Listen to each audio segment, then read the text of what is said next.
3, 2, 1, go!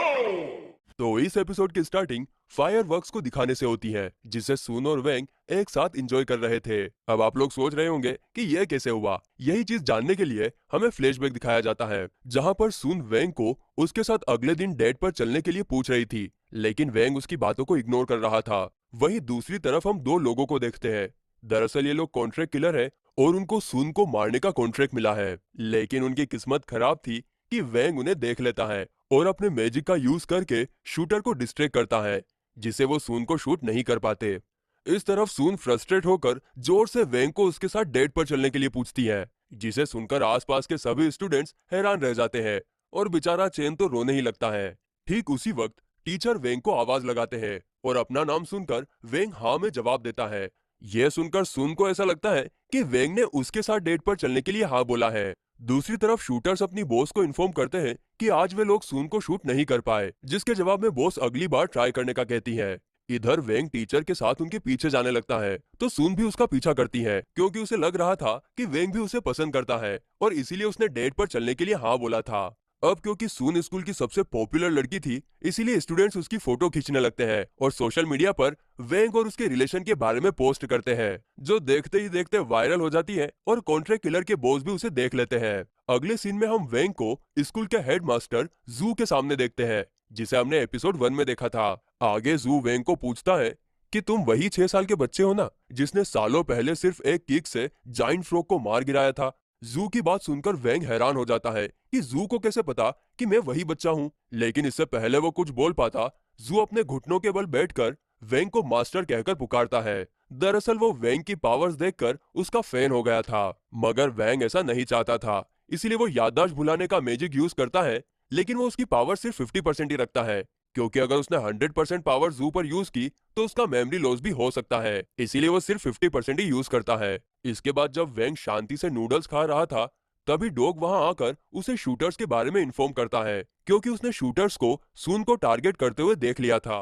अब अगली morning जब वेंग अपने घर पर था, तभी सून वहां आकर उसे डेट पर चलने के लिए कहती है, वो भी डरावने अंदाज में। मगर जल्दी हमें पता चलता है कि यह सिर्फ वेंग का सपना था, लेकिन उसका यह सपना सच हो जाता है, क्योंकि सून डजन भर बॉडीगार्ड के साथ वेंग का बाहर इंतजार कर रही थी। वहीं नीचे आकर जब वेंग ब्रेकफास्ट कर रहा था, तब वो सोचता है कि उसके मॉम डैड उसे सून के साथ डेट पर जाने के लिए फोर्स नहीं करेंगे, लेकिन ऐसा नहीं होता, क्योंकि थोड़ी ही देर में उसके मॉम डैड कहते हैं कि तुम्हें किसी लड़की को इस तरह से वेट नहीं करवाना चाहिए। और जब वेंग उनकी बात नहीं सुनता, तब वो दोनों वेंग को घर से बाहर निकाल देते हैं। आखिर में वेंग के पास सून के साथ जाने के अलावा और कोई चारा नहीं होता। इसके अलावा वो सून को शूटर से बचाना भी चाहता था, और इसीलिए वो सून के साथ जाने के लिए तैयार होता है और फिर वो दोनों डेट पर जाने के लिए निकलते हैं।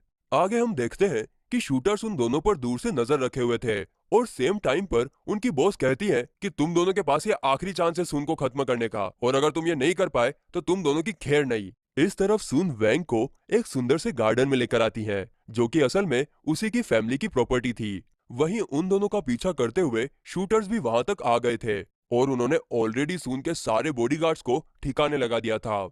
आगे हम देखते हैं कि जब सून और वेंग एंजॉय कर रहे थे, तभी उन शूटर्स में से एक सून की तरफ गोली चलाता है, मगर गोली सून तक पहुंचती उससे पहले ही वेंग उसे अपने दांतों से पकड़ लेता है और फिर अपनी पावर से गोली को इतनी तेजी से शूटर की तरफ फेंकता है कि शूटर हवा में उड़ जाता है। इसी दौरान सून ने वेंग की रियल पावर देख ली थी, इसीलिए वेंग उस पर भूलने वाला स्पेल यूज करता है। इसके बाद शूटर्स कई बार सून को मारने का ट्राई करते हैं, लेकिन हर बार वेंग बीच में आकर उनकी वाट लगा दिया करता था। साथ ही में वो सून की याददाश्त भी मिटा रहा था, ताकि उसे कुछ याद ना रहे।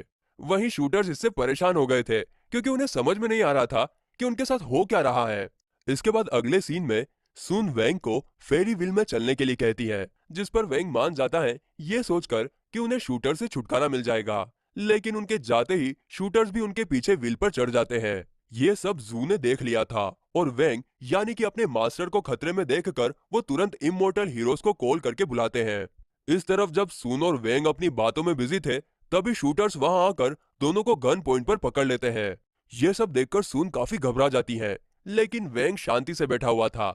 दरअसल वो ये सोच रहा था कि शूटर्स के आने से उसे सून की बकबक नहीं सुननी पड़ेगी। अब सून शूटर्स को देखकर समझ जाती है कि उन्हें किसने और क्यों भेजा है, इसीलिए वो शूटर्स के सामने खड़ी होकर कहती है कि तुम यहाँ पर मुझे मारने आए हो तो मार डालो, लेकिन मेरे दोस्त को यहाँ से सही सलामत जाने दो। सून ऐसा इसलिए कह रही थी क्योंकि उसी के डेट पर जाने की जिद की वजह से वेंग की जान खतरे में आई थी। ये सब देखकर हम ये भी समझ पाते हैं कि सून अब वेंग को सच्चा प्यार करने लगी है और ये सब वेंग भी महसूस कर रहा था। इसीलिए वो गुस्से में खड़ा होता है और उसकी आंखें गुस्से से लाल हो जाती हैं और चमक रही थी, जिसे देखकर शूटर्स की फटकर 4 हो जाती है। तभी वेंग अपने मैजिक का कमाल दिखाते हुए उन दोनों को हवा में फेंक देता है और जादू से बनी हुई एक फीनिक्स आकार उन दोनों शूटर्स को काफी अच्छा मजा चकाती है। हम देखते हैं कि ये सब नीचे से जू देख रहे थे। वो वेंग की बढ़ती हुई खतरनाक पावर को देखकर समझ जाते हैं कि वो कोई मामूली इंसान नहीं है और उसके पास असीम शक्तियां हैं जिसके बारे में उसने कभी सपने में भी नहीं सोचा था। वहीं ऊपर फेरी व्हील्स पर सुन ने वैंग की रियल पावर्स देख ली थी, लेकिन इसके बावजूद वैंग इस बार उसकी याददाश्त नहीं मिटाता और उससे प्रॉमिस लेता है कि वो इसके बारे में किसी को नहीं बताएगी। ये सीक्रेट उन दोनों के बीच में ही रहेगा, जिस पर सुन मान जाती हैं और फिर वो दोनों फायर वर्क्स इंजॉय करते हैं। और गाइस, ये वही सीन होता है जिसे हमने एपिसोड की स्टार्टिंग में देखा था। वैंग फायर वर्क्स देखने में बिजी था तो सुन उसके मुस्कुराते हुए चेहरे को देखने में। और फिर इसी के साथ ये एपिसोड खत्म होता है।